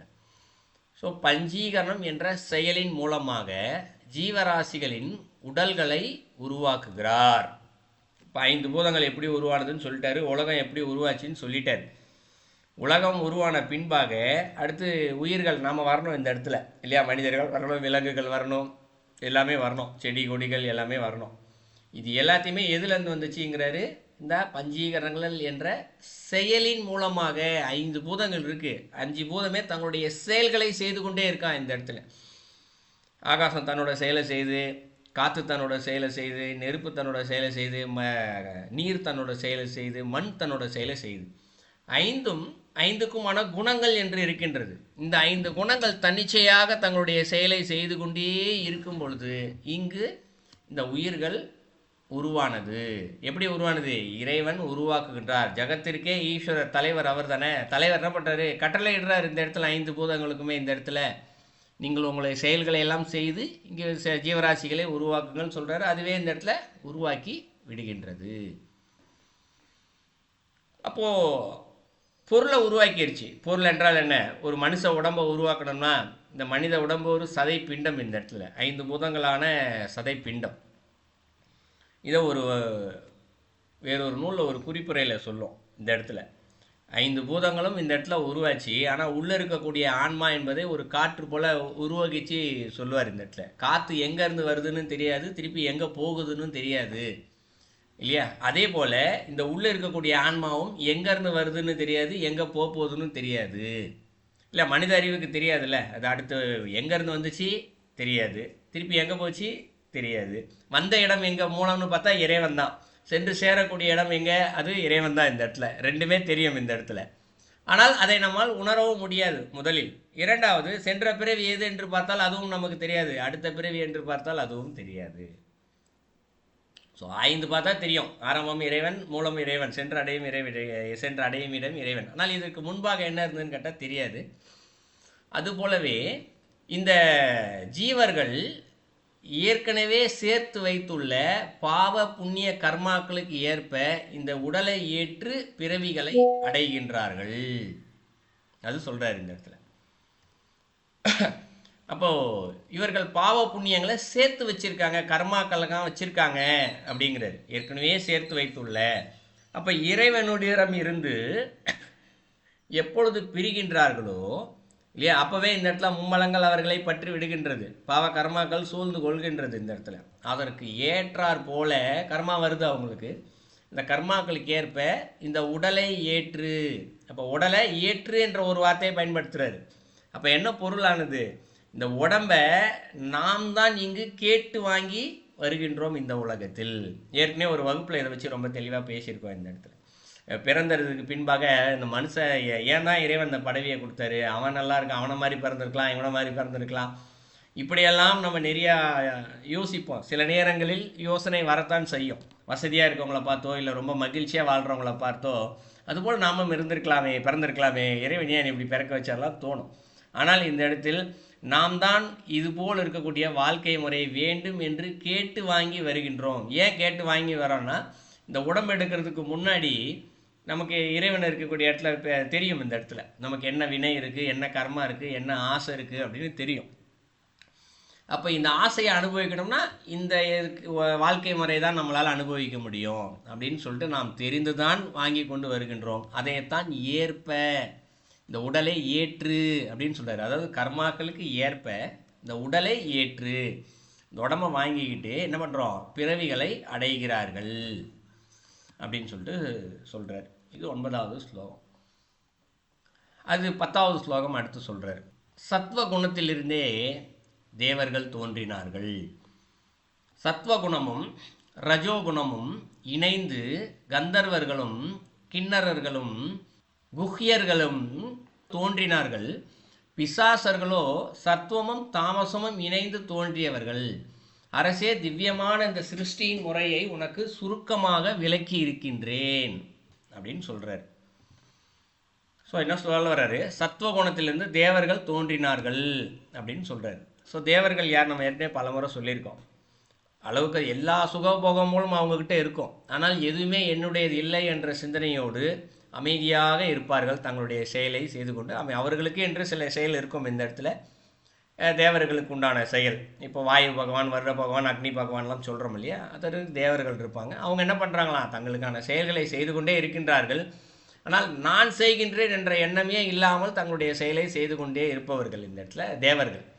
ஸோ அப்போ சத்துவ குணத்திலிருந்து தேவர்கள் தோன்றினார்கள். இப்போ தேவர்களுக்கு சத்துவகுணம் இருக்குது இந்த இடத்துல ஒன்று. அடுத்தது சத்துவகுணமும் ரஜோகுணமும் இணைந்து கந்தர்வர்களும் கிண்ணறர்களும் குஹ்யகர்களும் தோன்றினார்கள். 3 பேர் சொல்கிறார் இந்த இடத்துல. ஸோ இந்த இடத்துல சத்துவகுணம்னா அமைதி, ரஜோகுணம்னா செயல் இந்த இடத்துல. ஸோ அமைதியாகவும் இருக்காங்க, அதே நேரத்தில் சில செயல்களை அவர்கள் செய்து கொண்டே இருக்கின்றார்கள் அப்படின்றாரு. யார் இந்த 3 பேர் அப்படின்னு பார்த்தோம்னா, முதல்ல கந்தர்வர்கள் அப்படின்னு சொல்கிறார். யார் இந்த கந்தர்வர்கள் அப்படின்னா, தேவர்களுக்கும் மனிதர்களுக்கும் இடைப்பட்ட நிலையில் இருக்கக்கூடியவங்க தான் கந்தர்வர்கள் இந்த இடத்துல. இப்போ தேவர்கள்லாம் யாருப்பா, அவங்களாம் ரொம்ப மேலானவங்க அப்படின்னு சொல்லுவோம் இந்த இடத்துல. நமக்கு கீழே இருக்கக்கூடிய ஆடு மாடு சில ஜீவராசிகள்லாம் என்ன சொல்லுவோம், அது கீழான ஜீவராசிகள், அக்ர நிலையில் சொல்லுவோம் இந்த இடத்துல இல்லையா, அது கீழானது இந்த இடத்துல அப்படின்னு சொல்லுவோம். ஸோ உயிர்கள் தான் இந்த இடத்துல, மனிதன் தான் இந்த இடத்துல கொஞ்சம் மேலானவன் அப்படின்னு சொல்லுவோம். ஸோ நம்மை விட கீழானவரும் கீழானது இருப்பது போலவே அப்போ நமக்கு மேலானவர்கள் இருப்பாங்க இல்லையா, அதுபோல் தேவர்கள் இந்த இடத்துல ரொம்ப மேலானவர்களாக இருக்காங்க. அந்த தேவர்களுக்கும் நமக்கும் இடைப்பட்ட இருக்கவங்க தான் இந்த இடத்துல கந்தர்வர்கள் இந்த இடத்துல. இவங்க என்ன பண்ணுறாங்க இந்த இடத்துல அப்படின்னு பார்த்தோம்னா, இந்த கந்தர்வர்கள் இவங்க ஒரு ஆடல் பாடல் இசைக்கருவைகளை மீட்டுவதில் வல்லவர்கள், வானுலக கலைஞர்கள் இந்த இடத்துல. ஸோ தேவர்கள்லாம் இப்போ நம்ம ஒரு புராணத்தெல்லாம் சில படிப்போம்ல இந்த இடத்துல, தேவர்கள் இந்திரன் உட்காந்துருப்பான், சபையில் உட்காந்து ஒரே பாடல் ஆடல் எல்லாம் ஓடிக்கிட்டே இருக்கும் இந்த இடத்துல இல்லையா. ரம்பா ரதி நீ வா ஆடு அப்படின்வா, உடனே இந்த இடத்துல இசைக்கலைஞர்கள்லாம் இசை பண்ணுவாங்க இந்த இடத்துல. அப்போ அந்த இடத்துல வருவாங்க இல்லையா கலைஞர்கள்லாம், இவங்கெல்லாம் கந்தர்வர்கள் இந்த இடத்துல. அதே நேரத்தில் இவர்கள் மாய போர் முறைகளில் வல்லவர்கள். யார், இந்த கந்தர்வர்கள்னு சொல்லப்படுறவங்க. மகாபாரதத்திலே ஒரு இடத்துல வரும் இந்த இடத்துல, கௌரவர்கள் ஏதோ ஒரு இடத்துல குளிக்க போகும்போது அங்கே கந்தர்வர்கள் குளிச்சிட்டு இருப்பாங்க. அப்போ அவங்களுக்குள்ள சண்டை என்ன பண்ணுவாங்க, கௌரவர்கள் தோற்று போகிற இடத்துல வரும், கந்தர்வர்கள் ரொம்ப உயர்ந்து நிற்பாங்க இந்த இடத்துல தன்னுடைய சண்டையில். தர்மர் பார்த்துட்டு என்ன சொல்வார், என்னதான் இருந்தாலும் அவர்கள் நம்முடைய சகோதரர்கள், ஆகவே அவர்களை விட்டு கொடுக்கக்கூடாதுன்னு சொல்லி கந்தர்வர்களோடு போன்று போர் செய்ன்னு சொல்லி அர்ஜுனன் அனுப்பிச்சி விடுவார். ஸோ அர்ஜுனன் போய் கந்தர்வர்களோடு சண்டையிட்டு கௌரவர்களை மீட்டு வருவார் இந்த இடத்துல. ஏன்னா அதில் சிறைப்பிடிச்சிருவாங்க கந்தர்வர்கள். ஸோ கந்தர்வர்கள் இந்த இடத்துல போர் புரிவதரும் வல்லவர்களாக இருக்கின்றார்கள் என்பது மகாபாரதத்தில் சின்ன குறிப்பும் இருக்குது இந்த இடத்துல. ஸோ அவங்க இந்த இடத்துல இசைக்கருவிகள் ஈட்டுவதில் வல்லவர்களாகவும் இருக்கின்றார்கள், இந்த இடத்துல மாய போர் முறைகளில் வல்லவர்களாகவும் இருக்கிறார்கள். அப்போ இவங்க இசை கருவியை செய்து என்ன செய்கிறார்கள் இந்த இடத்துல அப்படின்னு பார்த்தோம்னா, இசை என்ன செய்து மனதை ஒருமுகப்படுத்தி வைக்கிறது இந்த இடத்துல இல்லையா. அது தேவர்களுக்காக அவர்கள் இசையமைக்கிறார்கள் என்றால், தேவர்களுக்கு அவங்க இசையமைக்கணும்னா, தேவர்கள் ஒரு செயலை செஞ்சுக்கிட்டே இருக்காங்க, நான் செய்கின்றேன் என்ற எண்ணமே இல்லாமல் ஒரு செயலை செஞ்சுக்கிட்டே இருக்காங்க. ஆனால் அவர்களுக்கு விடுமுறை என்பது இல்லை இந்த இடத்துல. ஒரு வினாடி கூட நான் இந்த செயலை செய்ய மாட்டேன், கொஞ்சம் நேரம் தூங்கிக்கிறேன், இந்த இதுவே கிடையாது. அப்போ அவர்கள் செயலை செய்து கொண்டே இருக்க வேண்டும் என்றால் அவர்களுக்கு ஒரு உந்து கருவி ஒன்று வேணும்ல, கார் ஓடுறதா இருந்தால் பெட்ரோல் வேணும்ல, அதுபோல் அந்த உந்து கருவியாக இருக்கக்கூடியது தான் இந்த இடத்துல இசை. ஸோ கந்தர்வர்கள் இசையமைச்சிக்கிட்டே இருப்பாங்க. இசையில் வரக்கூடிய அந்த சத்தம் மனதை ஒருநிலைப்படுத்தக்கூடிய அந்த இது இருக்கு இல்லையா, அந்த ஒருநிலைப்பாட்டில் தங்களுடைய செயல்களை அவங்க செஞ்சுக்கிட்டே இருப்பாங்க. எப்போ காலத்திற்கும் யுகமாக செய்து கொண்டு இருக்கிறார். ஒரு வினாடிகள் ஒரு க்ஷண நேரம் கூட இல்லாமல் தங்களுடைய செயல்களை அவர்கள் செய்து கொண்டே இருக்கின்றார்கள். இப்போ நம்ம வேலை செய்கிறோன்னா நமக்கு எது உந்து கருவியாக இருக்குது, நம்முடைய மூச்சுக்காற்று உந்து கருவியாக இருக்கின்றது, நாம் சாப்பிடக்கூடிய உணவு நமக்கு உந்து கருவியாக இருக்கின்றது. அதுபோல் தேவர்களுக்கு இங்கே பசி இல்லை, தூக்கம் இல்லை, தாகம் இல்லை, ஒன்றுமே கிடையாது. அப்போ அவர்களுக்கு ஒரு உந்துகருவி வேணுமில்ல, அந்த உந்துகருவி தான் இந்த இடத்துல இந்த கந்தர்வர்கள் கொடுக்கின்றார்கள். இசைக்கருவிகள் மீட்டுவதன் வழியாக அவர்களுக்கு கொடுக்கின்றார்கள். இதை புரிஞ்சுக்கிறது கொஞ்சம் கஷ்டம்தான், இருந்தாலும் இயன்ற வரைக்கும் முயற்சி செஞ்சுருக்கேன். இரண்டாவது கிண்ணறர்கள் அப்படின்னு சொல்கிறார் இந்த இடத்துல. கிண்ணறர்கள் என்பவர்கள் யார்? இந்த இடத்துல கிண்ணறர்கள் யார் அப்படின்னு பார்த்தோம்னா, இவர்களுக்கு இடுப்பிற்கு மேல் மனித உருவமும் இடுப்பிற்கு கீழ் பறவை அல்லது விலங்கினங்களும் கொண்ட ஒரு விசித்திரமான தேவ சாதியினர் கிண்ணறர்கள். இதை நம்மளுடைய கோயில்களில் இருக்கக்கூடிய சிற்பங்களில் பார்க்கலாம். பல இடங்களில் இந்த கோபுரங்களில் எங்கேயாவது வச்சுருப்பாங்க. சில இடங்களில் பார்த்தோம்னா வித்தியாசமான உருவமைப்போடு இருக்கக்கூடிய விலங்கினங்கள்லாம் பார்க்கலாம். இப்போ உதாரணத்துக்கு பார்க்கணும்னா, ஒரு டக்குன்னு ஞாபகம் வரல, பாதி பசுவுடைய உடம்புல இருக்கும், முகம் மட்டும் பார்த்தோம்னா பெண்ணுடைய முகத்தில் இருக்கும், உடம்பெல்லாம் பார்த்தோம்னா பசுவுடைய ரூபத்தில் இருக்கும். டக்குன்னு பேர் ஞாபகத்துக்கு இல்லை. அது பார்த்தோம்னா இந்த இடத்துல கிண்ணறர் அப்படின்னு சொல்லிடலாம். இது நம்ம காமதேனுங்களா? காமதேனு, கரெக்டு, நல்லதுங்கய்யா, நல்லதுங்கய்யா, எடுத்து கொடுத்தீங்க. காமதேனு பேரை மறந்துட்டேன். காமதேனு அப்படின்னு சொல்லலாம். காமதேனு பார்த்தோம்னா பெண்ணுடைய ரூபத்தில் இருக்கும், உடம்பு பார்த்தோம்னா விலங்குடைய இது இருக்கும். ஸோ இது போல் பல ரூபங்கள் வந்து நம்ம சிற்பங்கள் வந்து கோவிலுடைய இதில் பார்க்கலாம். குதிரை இருக்கும், உடம்பு பார்த்தோம்னா மனித ரூபத்தில் இருக்கும், அதை தலைக்கு மேலே பார்த்தோம்னா இடுப்புக்கு மேலே பார்த்தா மனித ரூபம் இருக்கும், கீழே பார்த்தோம்னா குதிரைக்கான உடம்பு இருக்கும். இந்த இடத்துல பசுவுடைய உடம்போடு இருக்கக்கூடிய பல சித்திரங்கள், ரூபங்கள், இதெல்லாம் நம்மளுடைய சிற்பங்களில் பார்க்கலாம். ஸோ இவங்க எல்லாருமே இந்த இடத்துல யாராக வராங்க? இந்த இடத்துல கிண்ணறர்கள் அப்படின்னு சொல்கிறாங்க. இந்த கிண்ணறர்கள் யார் இந்த இடத்துல அப்படின்னா, இந்த கந்தர்வர்களும் சொன்னோம் இல்லையா, அவர்களுக்கு உதவி செய்பவர்களாக இங்கே இருக்கிறார்கள். அவங்க என்னென்னலாம் அந்த வாத்திய கருவிகள்லாம் இசைக்கிறாங்களோ அவர்களுக்கு துணையாக இருந்து இந்த பணியை அவர்கள் செய்து கொண்டு இருக்கின்றார்கள் கிண்ணறர்கள் இந்த இடத்துல. அடுத்தது குக்கியர்கள் அப்படிங்கிறார். குக்கிய அப்படின்னா மறைக்கப்பட்டது, மறைவானது அப்படின்னு பொருள் இந்த இடத்துல. அப்போ இந்த இவங்க மறைஞ்சியே இருந்து தங்களுடைய செயலை செஞ்சுக்கிட்டே இருக்கிறதுனால இந்த பேர் அவர்களுக்கு வந்தது. இந்த இடத்துல மறைந்திருந்து யாருக்கு என்ன வேலை செய்கிறாங்க அப்படின்னா, இவர்கள் யார் என்றால் குபேரனுடைய செல்வத்தை காப்பது தான் இவர்களுடைய பணியே இந்த இடத்துல. குபேரன் என்னென்னலாம் சொல்கிறாரோ அவருடைய செயலை வந்து அப்படியே கட்டளை ஏற்று, ஒரு அரசன் போல குபேரன் இந்த இடத்துல. அவருக்கு கீழே சேவர்களாக இருந்து செயல்படுபவர்கள் தான் இந்த இடத்துல அந்த குக்கியர்கள் அப்படின்னு சொல்லப்பட்டது. இந்த 3 பேர் சொல்கிறாரு. இவங்க எல்லாருக்கும், இந்த 3 பேருக்குமே சத்வகுணமும் ரஜோகுணமும் இணைந்து இருக்கின்றது. இந்த 2 குணமும் சேர்ந்து தான் இவங்க தோன்றுனாங்க அப்படின்னு சொல்கிறார். அப்போ சொல்லப்பட்ட கந்தர்வர்கள், கிண்ணர்கள், இந்த குகியர்கள், இந்த 3 பேருக்குமே சத்வகுணம் இருக்குது. என்ன இருக்குது? அமைதியாகவே இருக்காங்க. அதே நேரத்தில் ரஜோகுணமும் இருக்கின்றது. தமகுணம் இல்லை இவங்கக்கிட்ட. ரஜோகுணம்னா என்ன? செயல். ஆக ஒரு செயல்களை இவர்கள் தொடர்ந்து செய்து கொண்டே இருக்கின்றார்கள். அந்த செயல் எதற்கு? இந்த உலகத்திற்கு பயன்படுகின்றது. அது சொல்கிறார்.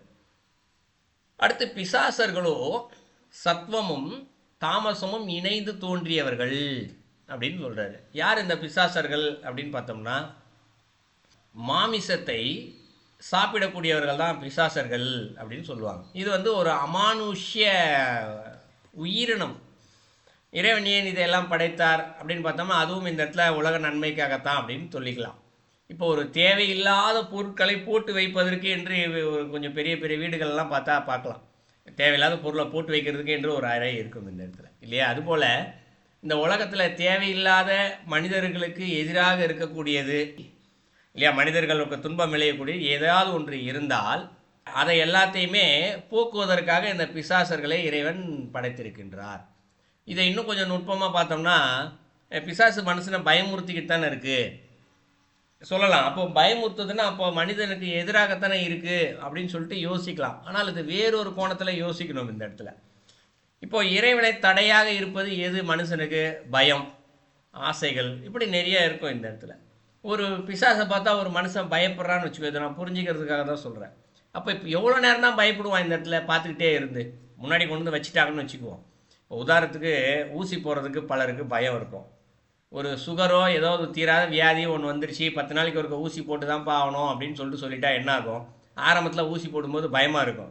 அப்புறம் டெய்லி போட போட பழகி போயிடும். டாக்டர் வராரு, அந்த கையை வச்சுக்க ஊசியை போடுன்னு சொல்லிட்டு சர்வசாதாரணமாக கொடுப்பாங்க. ஸோ ஆனால் நம்ம சிறு வயதில் ஊசியை பார்க்கும்போது பயப்படவும் செஞ்சுருப்போம் நிச்சயமாக. 100 குழந்தைகள 99 குழந்தைங்க நிச்சயமாக பயப்பட தான் செய்யும். ஆரம்பத்தில் பயப்படுறோம், பின்னால் பெரியவங்களானே பழகிடுது இந்த இடத்துல. அப்போ பயம் காணாமல் போகுது இல்லையா? அந்த மாதிரி இந்த பிசாசர்களும் வச்சு பார்த்தோம்னா அது கேட்கறதுக்கு பிசாசு ஏதோ செஞ்சிரும், நம்மகிட்ட தான் ஏதோ எடுத்துகிட்டு போகுது, நம்மளை கெட்டது நிறையா கொடுக்க போகுதுன்னு நினச்சி பயந்துக்கிட்டே இருக்கோம் இந்த இடத்துல. ஆனால் ஏன் இந்த பயம் வருது? இந்த பயத்தை போக்க வேண்டும் என்பதற்காகத்தான் இறைவன் அதையே கொடுத்திருக்கிறார். முல்லை முள்ளால் எடுக்க வேண்டும் என்பது போல பயத்தை பயத்தால் தான் போக்க வேண்டும் இந்த இடத்துல. ஸோ அதுபோல சில நன்மைக்காகவே இறைவன் அதனையும் இங்கு படைத்திருக்கின்றார். ஆனால் இது அமானுஷ்ய உயிரினம் அப்படின்னு இருக்கக்கூடிய கண்ணுக்கே தெரியாதுல்ல இந்த பிசாசு. கண்ணால் யாராலையும் பார்க்கவே முடியாதுல்ல, அது வடிவமும் கிடையாது, ஒன்றும் கிடையாது இந்த இடத்துல. ஸோ இறைவன் அதை எப்படி படைச்சிருக்காரு? தமோ குணத்தில் படைத்திருக்கின்றார் இந்த இடத்துல. அது சத்துவ குணமும் இருக்குது இந்த இடத்துல. அப்போ அது அமைதியாக இருக்குது. அமைதியாக இருக்குன்னா எங்கே இருக்குன்னே தெரியல அந்த இடத்துல. ஆனால் பல நேரங்களில் பயம் என்ற ஒன்று நமக்குள்ளே குடிக்கிறதுல. இருட்டை பார்த்தா பயப்படுறோம், எதையாவது ஒன்று, ஒரு பாம்பை பார்த்தா பயப்படுறோம். இந்த பயம்தான் இந்த இடத்துல பிசாசு இந்த இடத்துல. அது உடனே அங்கே உள்ளேருந்து இப்போ கோபம் தான் தாமச குணம்னு சொன்னோம், பயமும் தாமச குணம் தான் இந்த இடத்துல, தமோ குணம் தான். இந்த காரணத்திற்காக பிசாசை படைத்தார். சொல்லிட்டு என்ன சொல்கிறார்? அரசே, திவ்யமான இந்த சிருஷ்டியின் முறையை உனக்கு சுருக்கமாக விளக்கி இருக்கின்றேன் அப்படின்னு சொல்கிறார். இப்போ நம்ம ஓரளவிற்கு விளக்கம் பார்த்துருக்கோம், நம்முடைய அறிவுக்கு எட்டியார் போல். இது எல்லாமே சுருக்கம் அப்படின்னு தான் சொல்கிறார் இந்த இடத்துல. அப்போ விரிவாக விளக்கம் பார்த்தோம்னா இன்னும் எவ்வளோ விளக்கம் இருக்குது. மொத்த உலகத்தையும் எப்படி என்னன்னே நம்ம தெரிஞ்சுக்கலாம்.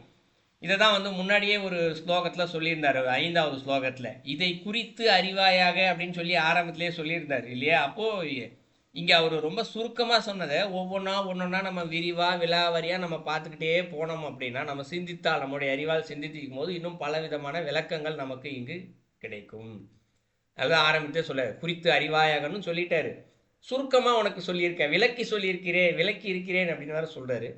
ஸோ இது 10வது ஸ்லோகம். அதுக்கப்புறம் 11வது ஸ்லோகம். இன்னொரு 5 ஸ்லோகம் இருக்குது. ஆனால் நமக்கு நேரம் கடந்துருச்சு, ஒரு 8 மணி ஆயிடுச்சு. இந்த 5 ஸ்லோகத்தை பார்த்தா இன்னொரு அரை மணி நேரம் அது ஆகும் நிச்சயமாகவே.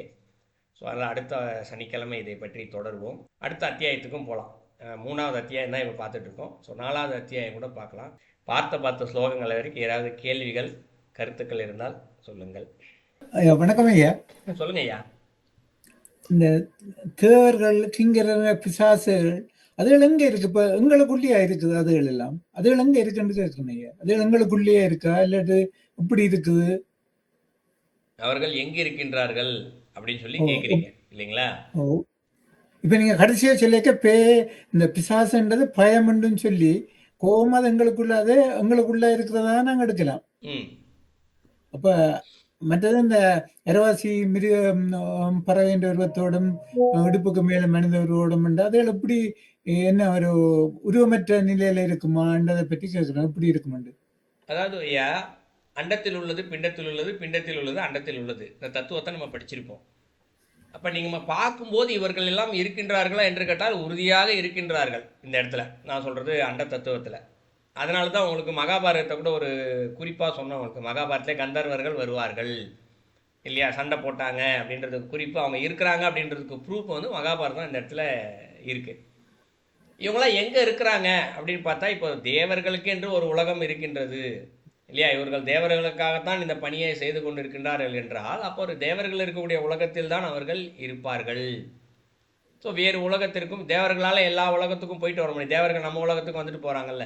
நம்ம புராண கோயில்கள் எல்லாம் பார்க்குறோம், தேவாரம் பற்ற ஸ்தலங்களில். இங்கே இந்திரன் வழிபட்டு போயிருக்காரு இல்லையா? இன்றைக்கும் பல நேரங்களில் குறிப்பிட்ட வருஷத்தில் குறிப்பிட்ட நாளில் தேவர்கள்லாம் வழிபட்டு போகிறாங்க. இந்த இடத்துல இந்த குளத்தில் குளிச்சுட்டு போகிறாங்கலாம் படிச்சிருப்போம். ஸோ தேவர்களால் வர முடியும் என்றால் கந்தர்வர்களாலும் கிண்ணறவர்களாலும் இங்கே வந்துட்டு போக முடியுது இந்த இடத்துல. ஸோ இது நம்ம அண்ட தத்துவத்தில் பார்க்கலாம். பிண்ட தத்துவம்னா நம்முடைய உடம்பிற்குள்ளாக இந்த இடத்துல எப்படி இருக்காங்க இந்த இடத்துல. இல்லை, தப்பாக சொல்கிறேன், பிண்ட தத்துவம் தான். ரூபமாக பார்க்குறது தான் பிண்ட தத்துவம் இந்த இடத்துல. அண்ட தத்துவம்னு சொல்கிறது தான் நமக்குள்ள இந்த இடத்துல. இதை எப்படி பார்க்கலாம் அப்படின்னா, இப்போது ஒரு நெருப்பு எரிஞ்சிக்கிட்டு இருக்கு. இப்போ ஒரு நெருப்பு நம்மகிட்ட இருக்க ஒரு நல்ல பொருளை எரிக்குதுன்னு வச்சுக்குவோம். நம்ம போடுற ஒரு நல்ல சட்டை எரிக்குது அப்படின்னா, எரியும் போது ஐயோ அந்த நெருப்பு இந்த சட்டையை அழிச்சிருச்சே, எரிச்சிருச்சே, சரியாக கவனிக்கலையேன்னு சொல்லிட்டு நமக்குள்ள ஒரு கவலையோ கோபமோ வரும் இந்த இடத்துல. தமோ குணம் வெளிப்படுது இந்த இடத்துல. அதே நேரத்தில் யாகம் செய்ய உட்கார்றோம் இல்லையா? யாகத்தில் என்ன நடக்குது இந்த இடத்துல? எரி தான் செய்யுது இந்த இடத்துல. ஆனால் பல நேரங்களில் யாகம் செய்யும்போது அந்த மந்திரங்கள், சத்தங்கள், அந்த யாகம் இதெல்லாம் பார்த்தீங்கன்னா நம்மளுடைய மனம் ஒருநிலைப்பட்டு அங்கே உட்காருது இல்லை.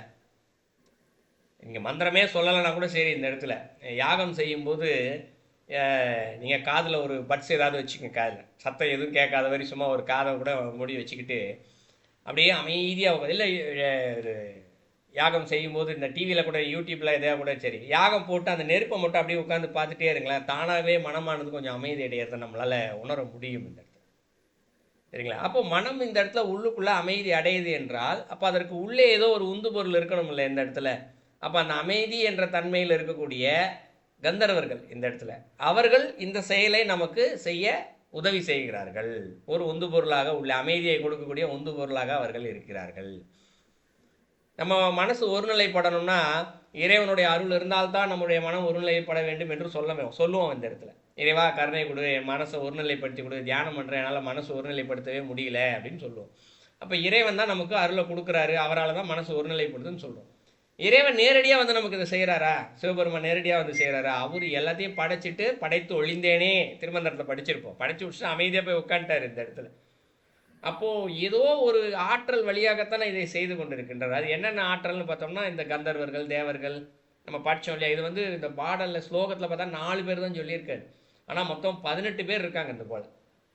கந்தர்கள், தேவர்கள், கிண்ணறர்கள், தைத்திரியர்கள்னு சொல்லி ஒரு 18 வகையானவர்கள் இருக்காங்க. இவர்களை வச்சு தான் இறைவன் வந்து இந்த உலகத்தை நடத்திக்கிட்டே இருக்கார். ஸோ நமக்குள்ளே வந்து பயமோ கோபமோ ஏதோ ஒன்று வந்தால் அந்த இடத்துல பிசாசு என்று அந்த ஒன்று வந்து என்ன பண்ணுது? உள்ளேருந்து அதை உண்டாக்கி கொடுக்கின்றது இந்த இடத்துல. ஏன் உண்டாக்குது? அது போக வேண்டும் என்பதற்காக, இறைவன் அடையதெல்லாம் தடையாக இருக்குன்றதுக்காகத்தான் அதை உண்டாக்கியே கொடுக்குது. இது ஒன்று. அப்போ உள்ள மனம் அமைதிப்படுகின்றது. இறைவன் அருள் இருக்குப்பா, எனக்கு இறைவனோட அருள், கோயிலுக்கு போனேன், நல்லா சாமி கும்பிட்டேன், இறைவன் நிறைய அருள் கொடுத்தாருப்பா. எப்படி கொடுத்தாரு? நேரடியாக வந்து கொடுத்தாரா? இவர்கள் வழியாகத்தான் நமக்கு வந்து கொடுப்பாரு. ஸோ இங்கே இடத்துல நமக்கு உள்ளேயும் அவர்கள் இருக்கிறார்கள், அண்ட தத்துவத்திலும் இருக்கிறார்கள், பிண்ட தத்துவத்திலும் அவர்கள் இருக்கிறார்கள். ஸோ இந்த கோணத்தில் நீங்கள் புரிஞ்சுக்கலாங்க. இந்த மாயை பற்றி சொன்னீங்களா? போனோம்ல மாயை பற்றி பேசிட்டோமே, அது முதல் அத்தியாயத்திலே பேசிட்டோமே மாயை வச்சு. முதல் அத்தியாயம் இப்போ நம்ம 3வது அத்தியாயம் பார்த்துட்டு இருக்கோம். முதல் அத்தியாயத்தில் நீங்கள் மாயை பற்றி பேசியிருக்கோம். நீங்கள் யூடியூப்பில் போய் இன்னும் யூடியூப்பில் இருக்குது, முதல் அத்தியாயம் இருக்குது, பகுதி 1, 2 இருக்குது. அதில் நீங்கள் பார்த்தீங்கன்னா மாயை வச்சு முழுசாக தெரிஞ்சுக்கலாம். நீங்கள் முக்குணங்கள்ல இருந்து எங்களுக்கு இந்த பஞ்சபூதங்கள்ல இருந்து இந்த தன்மாத்திரை சொன்னேன். நீங்க முக்குணங்களில் இருந்து பஞ்சபூதங்களும் தோன்றியது அப்படின்னு வார்த்தையை பயன்படுத்துறீங்க. நான் நடுவுலே சொன்னேன், முக்குணங்களிலிருந்து தோன்றவில்லை, முக்குணங்களில் இருக்கக்கூடிய தன்மையோடு தோன்றியதுன்னு சொன்னோம். முக்குணங்களுக்கு ஒரு தன்மை இருக்கு இல்லையா? அந்த தன்மையோடு இந்த பஞ்சபூதங்கள் தோன்றியது அப்படின்னு தான் சொன்னேன் இந்த இடத்துல. அந்த தன்மை. ஆமா, அதை நீங்க கொஞ்சம் கவனிச்சிருக்கீங்க. பஞ்சபூதங்களுக்கும் ஒரு தன்மை இருக்கு. தன்மை எங்க குணத்தில் இருக்கிற தன்மையோடு தோன்றியதுன்னு தான் நான் சொல்லியிருந்தேன். ஆரம்பத்திலே சொல்லிட்டேன், முதல் சொல்லும்போதே சொன்னேன். நேரடியா பார்க்கும்போது முக்குணங்களிலிருந்து தோன்றியது அப்படின்னு படிக்கிற மாதிரி தோணும். ஆனா அதுல இருந்து தோணல, அந்த தன்மையோடு தோன்றியதுன்னு தான் சொல்லியிருந்தோம். எனக்கு புது கருத்துள்ள எனக்கு விஷயம் இருக்கணும். நன்றி ஐயா, உங்களை நேரம் போட்டது. நன்றி ஐயா. மற்றவங்க நன்றி ஐயா. நல்லது.